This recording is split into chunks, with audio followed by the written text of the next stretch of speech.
नमस्कार दोस्तों, स्वागत है आपका आज के मुख्य समाचार में, जिसमें सबसे पहली और बड़ी खबर में आपको बताएंगे कि राहुल गांधी ने उठाया सवाल, पूछा वैक्सीन मुफ्त है तो प्राइवेट हॉस्पिटल क्यों लेंगे इसके लिए पैसा। दूसरी बड़ी खबर में जिक्र होगा उत्तर प्रदेश के चुनाव का, कांग्रेस ने अपने 46 नेताओं को किया विधानसभा चुनाव में उतारने का इशारा। और तीसरी बड़ी खबर में आपको बताएंगे कि वैक्सीनेशन पर पीएम मोदी की घोषणाओं ने कांग्रेस ने कहा कि देर आए पर पूरी तरह दुरुस्त नहीं आए। दोस्तों, हर एक खबर की गहराई में आपको ले जाएंगे, लेकिन उससे पहले अगर आपको भी ऐसा लगता है कि मोदी सरकार कोरोना की लहर को रोकने में फेल हो गई है तो आप अभी इस वीडियो को लाइक कीजिए और इस लाल बटन को दबा के चैनल को फ्री में सब्सक्राइब करके घंटी बजाकर कमेंट में लिखिए जय हिंद। दोस्तों, रुक करते हैं तमाम बड़ी खबरों की तरफ। राहुल गांधी ने उठाया सवाल, पूछा वैक्सीन मुफ्त तो प्राइवेट हॉस्पिटल क्यों लेंगे पैसा। जी हां दोस्तों, कांग्रेस पूर्व अध्यक्ष राहुल गांधी ने सभी नागरिकों के टीकाकरण के लिए राज्यों को मुफ्त टीका मुहैया कराने की प्रधानमंत्री नरेंद्र मोदी की घोषणा के बाद सोमवार को सवाल किया कि अगर टीके सभी के लिए मुफ्त हैं तो फिर निजी अस्पतालों को पैसा क्यों लेना चाहिए। राहुल ने ट्वीट किया, एक साधारण सवाल, अगर टीके सभी के लिए मुफ्त हैं तो फिर निजी अस्पतालों को पैसे क्यों लेने चाहिए। गौरतलब है कि प्रधानमंत्री नरेंद्र मोदी ने सोमवार को कहा कि 18 साल से अधिक उम्र के सभी नागरिकों के टीकाकरण के लिए राज्यों को 21 जून से मुफ्त टीका उपलब्ध कराया जाएगा और आने वाले दिनों में टीकों की आपूर्ति में बड़े पैमाने पर बढ़ोतरी की जाएगी। उन्होंने राष्ट्र के नाम संबोधन में यह ऐलान भी किया कि कुल टीके में 75% की खरीद सरकार करेगी और 25% अब भी निजी अस्पतालों को मिलेंगे, लेकिन वे प्रति खुराक 150 रुपए से ज्यादा सेवा शुल्क नहीं ले सकेंगे। रुख करते हैं अगली खबर की तरफ। यूपी चुनाव, कांग्रेस ने अपने 46 नेताओं को किया विधानसभा चुनाव में उतरने का इशारा। जी हां दोस्तों, यूपी विधानसभा में सीटों के लिहाज से कांग्रेस अपने सबसे खराब दौर में जरूर है, पर इसमें सुधार के लिए उसने अभी से तैयारियां प्रारंभ कर दी हैं। पार्टी ने अपने करीब 46 नेताओं को विधानसभा क्षेत्र में उतरने के संकेत दे दिया है। उन्हें क्षेत्रों के नाम भी बता दिए गए हैं। साथ ही कहा गया है कि वे फील्ड में जाकर पूरी तैयारी से जुटे। 2017 के चुनाव में कांग्रेस के खाते में सिर्फ 7 सीटें आई थी। इनमें से भी रायबरेली से चुने गए उसके 2 विधायक बागी हो गए हैं। इस तरह से विधानसभा के अंदर पार्टी की आवाज उठाने वाले सिर्फ 5 सदस्य ही हैं। इस स्थिति को बदलने के लिए पार्टी लगातार जनता से जुड़े मुद्दों पर किसी न किसी रूप में लगातार संघर्ष कर रही है। अभी विधानसभा चुनाव की डुगडुगी बजने में करीब 6 माह का समय शेष है,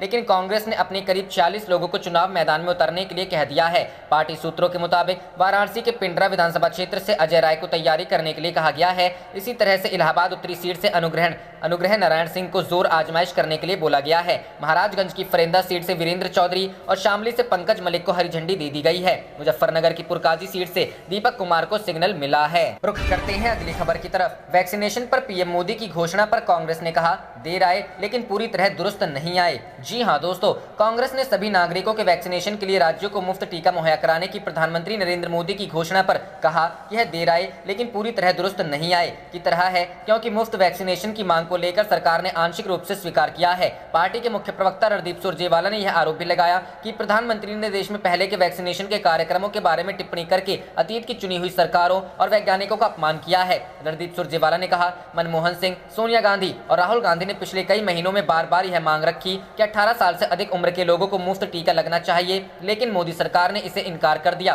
फिर सुप्रीम कोर्ट ने मोदी जी और उनकी सरकार को कटघरे में खड़ा किया। कांग्रेस महासचिव ने कहा, फिलहाल खुशी है कि हर नागरिक को मुफ्त टीका मुहैया कराने की मांग सरकार ने आंशिक रूप से मान ली है। प्रधानमंत्री आज भी अपने मुंह मियां मिट्ठू बने, देर आए लेकिन पूरी तरह दुरुस्त नहीं आए। उन्होंने सवाल किया, 6 महीने में वैक्सीनेशन की 3 बार नीतियां बदलकर लाखों लोगों के जीवन को खतरे में डालने के लिए मोदी जी को जिम्मेदार क्यों नहीं ठहराया जाए। पहले के वैक्सीनेशन कार्यक्रमों के संदर्भ में की गई प्रधानमंत्री की टिप्पणी का हवाला देते हुए सुरजेवाला ने कहा, आज आपने टीका बनाने वाले वैज्ञानिकों और अतीत की चुनी हुई सरकारों को अपमानित किया। देश 1970 में चेचक से मुक्त हो गया था। देश 2011 में पोलियो से मुक्त हो गया। हैजा और कई दूसरी बीमारियों से पहले की ही मुक्ति पा ली गई थी। इस दौरान कांग्रेस की सरकारें थी। बता दें कि प्रधानमंत्री नरेंद्र मोदी ने सोमवार को घोषणा की कि अब 18 साल से अधिक उम्र के सभी नागरिकों के वैक्सीनेशन के लिए राज्यों को 21 जून से मुफ्त टीका उपलब्ध कराया जाएगा। उन्होंने राष्ट्र के नाम संबोधन में यह ऐलान भी किया कि प्रधानमंत्री गरीब कल्याण अन्न योजना के तहत गरीब परिवारों को मुफ्त अनाज मुहैया कराने की सुविधा दीपावली तक बढ़ा दी गई है। रुख करते हैं अगली खबर की तरफ। शिवसेना का तंज, जो ट्विटर कभी बीजेपी के लिए आत्मा थी, आज मोदी सरकार के लिए बोझ बन गई। जी हां दोस्तों, नए आईटी दिशा निर्देशों के बाद केंद्र सरकार और सोशल मीडिया प्लेटफॉर्मों के बीच विवाद जारी है। इस बीच शिवसेना के मुखपत्र सामना ने सोमवार को अपने संपादकीय में कहा कि माइक्रो ब्लॉगिंग साइट ट्विटर ने भाजपा का राजनीतिक हित खो दिया है और यह सत्ताधारी बीजेपी के लिए एक बोझ बन गया है। शिवसेना ने कहा कि सरकार इसे देश से बाहर फेंकना चाहती है। संपादकीय में शिवसेना ने कहा है, पहले ट्विटर भाजपा या मोदी सरकार के लिए राजनीतिक संघर्ष या अभियान की आत्मा थी, ट्विटर अब उनके लिए एक बोझ बन गई है। मोदी सरकार यह तय करने की हद तक पहुंच गई है कि इस बोझ को फेंकना है या नहीं। आज ट्विटर जैसे माध्यमों को छोड़कर देश में सभी मीडिया मोदी सरकार के पूर्ण नियंत्रण में है। संपादकीय का मानना है कि ट्विटर ने भाजपा के राजनीतिक हित खो दिए हैं, क्योंकि विपक्ष ने उनके कथित झूठे प्रचार का जवाब देना शुरू कर दिया है। रुख करते हैं अगली खबर की तरफ। सोने के दाम में आई गिरावट, चांदी पहुंची 70,000 रुपए से नीचे। जी हां दोस्तों, अंतर्राष्ट्रीय बाजारों में गिरावट के चलते भारतीय सराफा बाजार में भी आज यानी 7 जून 2021 को सोने के भाव में कमी दर्ज की गई। वहीं चांदी की कीमत में भी आज गिरावट आई है। इससे चांदी 70,000 रुपए प्रति किलोग्राम के नीचे पहुंच गई है। पिछले कारोबारी सत्र के दौरान दिल्ली सराफा बाजार में सोना 48,259 रुपए प्रति 10 ग्राम पर बंद हुआ था। वहीं चांदी 70,465 रुपए प्रति किलोग्राम पर बंद हुई थी। अंतर्राष्ट्रीय बाजार में भी सोने के दाम गिर गए, जबकि चांदी में ज्यादा बदलाव नहीं हुआ। दिल्ली सराफा बाजार में सोमवार को सोने के भाव में 152 रुपए प्रति 10 ग्राम की कमी दर्ज की गई। इसमें सोना 48,000 रुपए प्रति 10 ग्राम के करीब पहुंच गया। राजधानी दिल्ली में 99.9 ग्राम शुद्धता वाले सोने का नया भाव अब 48,107 रुपए प्रति 10 ग्राम हो गया है। इससे पहले कारोबारी सत्र में सोना 48,259 रुपए प्रति 10 ग्राम पर बंद हुआ था। वहीं अंतर्राष्ट्रीय बाजार में सोने की कीमत घटकर $1,883 प्रति औंस पर पहुंच गई। चांदी की कीमत में भी आज गिरावट का रुख रहा। दिल्ली सराफा बाजार में सोमवार को चांदी के दाम 540 रुपए की कमी के साथ 70,000 रुपए प्रति किलोग्राम के नीचे पहुंच गए। दिल्ली सराफा बाजार में आज चांदी 69,925 रुपए प्रति किलोग्राम पर बंद हो गया। इससे पहले कारोबारी सत्र में चांदी 70,465 रुपए प्रति किलोग्राम पर बंद हुई थी। वहीं अंतर्राष्ट्रीय बाजार में चांदी के दाम में खास बदलाव नहीं हुआ और ये $27.55 प्रति औंस पर रहे। रुख करते हैं अगली खबर की तरफ। किसान आंदोलन पर बीजेपी नेता ने अपनी ही पार्टी पर दागे सवाल, कहा निकाल ले हल वरना 2022 में होगा भारी नुकसान। जी हां दोस्तों, पिछले साल केंद्र सरकार की तरफ से लाए गए 3 नए कृषि कानूनों के विरोध में किसानों का आंदोलन जारी है। इस बीच अब किसानों के मुद्दे पर बीजेपी के नेता ने ही सरकार पर सवाल खड़े किए हैं। पंजाब भाजपा के सीनियर नेता और पूर्व कैबिनेट मंत्री अनिल जोशी ने अपनी ही पार्टी पर सवाल खड़े करते हुए कहा है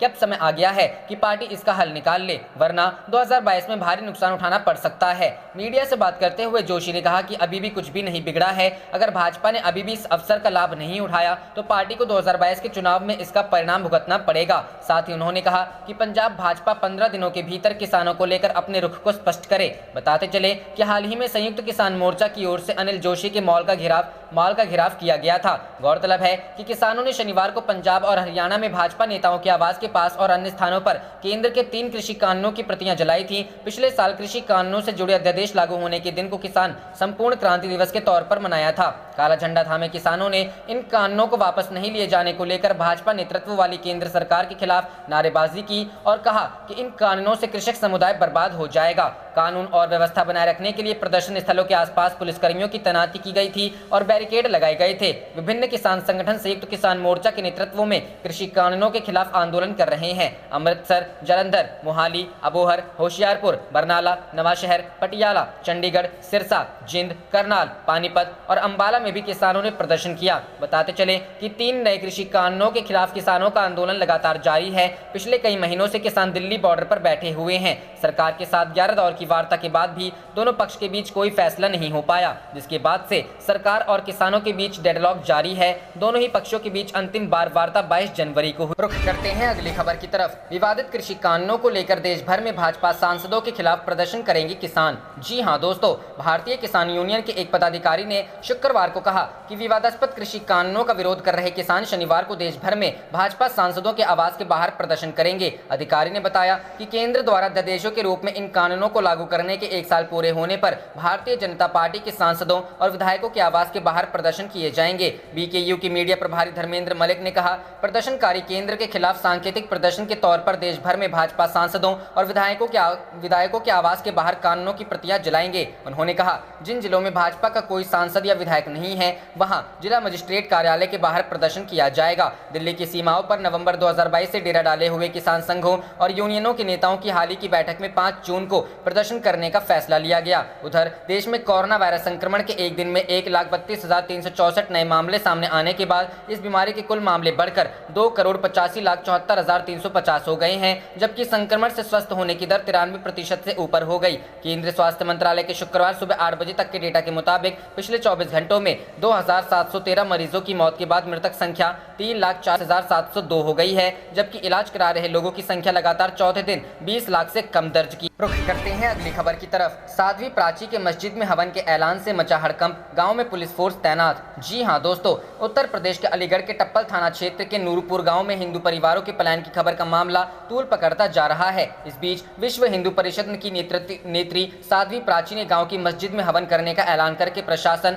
और दूसरे समुदाय की टेंशन बढ़ा दी है। यही नहीं, वीएचपी नेत्री के ऐलान के बाद गाँव में भारी संख्या में पुलिस फोर्स तैनात कर दिया गया है। बता दें कि विश्व हिंदू नेत्री साध्वी प्राची ने दूसरे समुदाय द्वारा दलितों की बारात पर हमला करने के बाद मस्जिद में हवन का ऐलान किया था। हालांकि वह रविवार को टप्पल थाना क्षेत्र के नूरपुर गांव नहीं पहुंची। वैसे इस दौरान भगवा दलों से जुड़े कई कार्यकर्ता गांव के पास पहुंचे और अंदर जाने को लेकर पुलिस से बहस भी हुई, लेकिन पुलिस की सख्ती के आगे उन्हें वापस लौटना पड़ा। वैसे प्राची का दौरा अभी तक टला नहीं है और इस वजह से टेंशन बरकरार है। बता दें कि टप्पल थाना क्षेत्र के नूरपुर गाँव में बीते 26 मई को बहुसंख्यक समाज के एक युवक की बारात गाजे बाजे के साथ एक मस्जिद के सामने से गुजर रही थी। इसको लेकर दूसरे समुदाय के लोगों ने मस्जिद के आगे गाना बजाने पर आपत्ति जाहिर की थी। इसके बाद दूसरे समुदाय के लोगों ने बारात पर पथराव किया और लाठी से हमला किया। इस घटना में बारात में शामिल कई लोगों को चोटें आई। चोटें आने के साथ गाड़ियों के शीशे टूट गए थे। वहीं इस घटना के बाद हिंदू परिवारों ने अपने घरों के बाहर मकान बिकाऊ है होने के पर्चे चिपका दिए थे।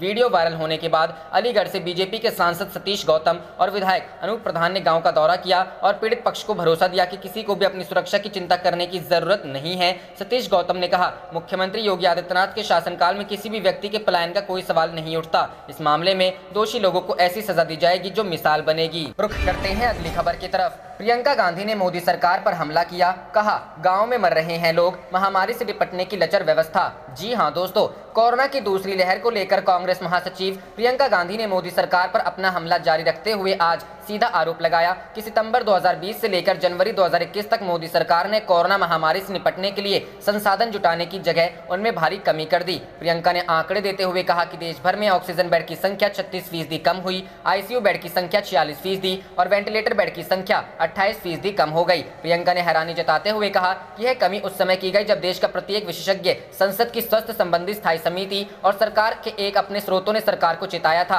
कि दूसरी लहर में अतिरिक्त बेड्स की जरूरत होगी। उन्होंने सवाल किया कि ऐसा क्यों किया गया और इसके लिए जिम्मेदार कौन है। उल्लेखनीय है कि राहुल गांधी भी कोरोना और वैक्सीन को लेकर लगातार सरकार पर हमलावर हैं। उनकी दलील है कि वैक्सीन की खरीद केंद्र करे और वितरण राज्य सरकारें, लेकिन मोदी सरकार ऐसा नहीं कर रही है। यह सवाल उस समय उठ रहा है जब कोरोना महामारी शहरों से निकलकर गाँव की ओर पलायन कर चुकी है। प्राप्त आंकड़ों के अनुसार अब तक कोरोना से हुई मौतों में 52% मौतें गाँव में हुई है। यदि उत्तर प्रदेश की बात करें तो राज्य के अधिकांश जिलों में बने प्राथमिक स्वास्थ्य केंद्र इसके लिए जिम्मेदार माने जा रहे हैं, क्योंकि इन स्वास्थ्य केंद्र भवनों की हालत बूचड़ खानों में तब्दील हो चुकी है। न वहां डॉक्टर है, न मेडिकल स्टाफ, न दवाएं और न ही कोई सुविधा। टेस्टिंग का भी इन केंद्रों पर कोई प्रबंध नहीं है। सरकार की लापरवाही का नमूना भाजपा के संस्थापकों में से एक रज्जू भैया के बुलंदशहर जिले में पैतृक गाँव से लगाया जा सकता है, जहाँ उनके कुटुंब के ही एक सदस्य का स्वास्थ्य सुविधाओं के अभाव में कोरोना से मौत हो गई। मेरठ से लेकर मुख्यमंत्री के गृहनगर गोरखपुर तक हर गाँव के प्राथमिक स्वास्थ्य केंद्र का कमोवेश यही हाल। रुख करते हैं अगली खबर की तरफ। किसानों के समर्थन में युवाओं का प्रदर्शन, जिद छोड़ कृषि सुधार कानून रद्द करे मोदी सरकार, आंदोलन खत्म होने तक देंगे साथ। जी हां दोस्तों, कृषि सुधार कानून के विरोध में जालंधर में यूथ मोर्चा की अगुवाई में युवाओं ने रोष प्रदर्शन किया। उन्होंने कहा कि कृषि सुधार कानून को लेकर केंद्र की मोदी सरकार जिद छोड़े और तुरंत इन काले कानूनों को रद्द करे। युवाओं ने कहा कि वो कानूनों के विरोध में आंदोलन कर रहे किसानों के साथ डटकर खड़े हैं। जब तक आंदोलन चलेगा, युवाओं की तरफ से उन्हें पूरा समर्थन दिया जाएगा। इस दौरान उन्होंने कृषि सुधार कानून की कॉपियां फूंक केंद्र सरकार के खिलाफ नारेबाजी भी की। यूथ मोर्चा जालंधर के प्रधान गगनदीप सिंह डट्ट ने कहा कि किसान कड़ाके की ठंड के बाद भीषण गर्मी में आंदोलन में डटे हुए हैं। यह कानून किसानों के हित में नहीं है, इसलिए केंद्र सरकार को इन्हें रद्द करना चाहिए ताकि किसान अपने घर लौट सके। इस आंदोलन में कई किसान अपनी जिंदगी गंवा चुके हैं और अब यह क्रांति का रूप ले चुका है। केंद्र सरकार को समझना चाहिए कि जब इतनी बड़ी संख्या में किसान विरोध कर रहे हैं तो उन पर ऐसा कानून नहीं थोपना चाहिए। इस मौके जसकीरत तूर, विक्रम धीमान, प्रभजोत खालसा, सर्बजीत बैस व मनवीर सिंह आदि मौजूद थे। आंदोलन के समर्थन में शुरू से डटे युवा।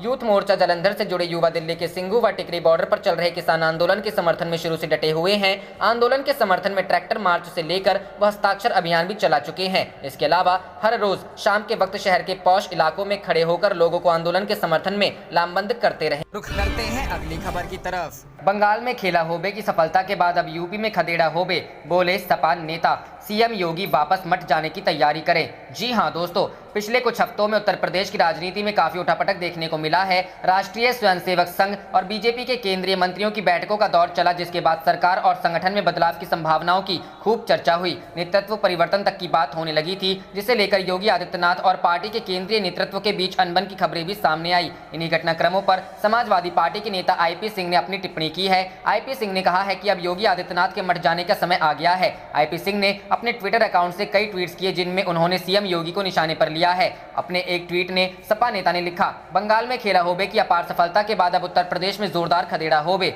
आईपी सिंह ने एक और ट्वीट किया है, जिसमें 2 तस्वीरों का हवाला देकर उन्होंने कहा है कि उत्तर प्रदेश के मुख्यमंत्री की प्रधानमंत्री मोदी के समक्ष बेइज्जती हुई है। एक तस्वीर में असम के मुख्यमंत्री हेमंत बिस्वा शर्मा प्रधानमंत्री मोदी के ठीक सामने बैठे नजर आ रहे हैं, तो दूसरी तस्वीर में योगी आदित्यनाथ एक बड़ी सी टेबल के अंतिम छोर पर बैठे हैं, जिसके एक छोर पर पीएम मोदी बैठे हैं। इन दोनों तस्वीरों को शेयर करते हुए सपा नेता ने ट्वीट किया, 126 विधानसभा वाले राज्य का मुख्यमंत्री प्रधानमंत्री के साथ कुर्सी लगाकर बैठा है और 403 विधानसभा वाले उत्तर प्रदेश का मुखिया 2 किलोमीटर दूर बैठाया जाता है। उत्तर प्रदेश के किसी मुख्यमंत्री की आज तक इतनी बेइज्जती नहीं हुई होगी। ये मठ जाकर घंटी बजाने की तैयारी। रुख करते हैं अगली खबर की तरफ। बीजेपी को हराने के लिए सपा और कांग्रेस ने फिर मिलाए हाथ, बीकेयू के साथ बनाया तीसरा मोर्चा। जी हां दोस्तों, सहारनपुर में जिला पंचायत अध्यक्ष का पद भाजपा के खाते में ना जाए, इसके लिए सियासी पार्टियों ने गठजोड़ बनाने शुरू कर दिए हैं। भाजपा ने सहारनपुर जिला पंचायत चुनाव में 14 सीटों पर जीत हासिल की है, लेकिन अध्यक्ष पद के लिए अभी उसको 11 और सदस्यों के समर्थन की जरूरत है। बसपा के 16 सदस्य हैं। सपा, कांग्रेस और भाजपा का गठजोड़।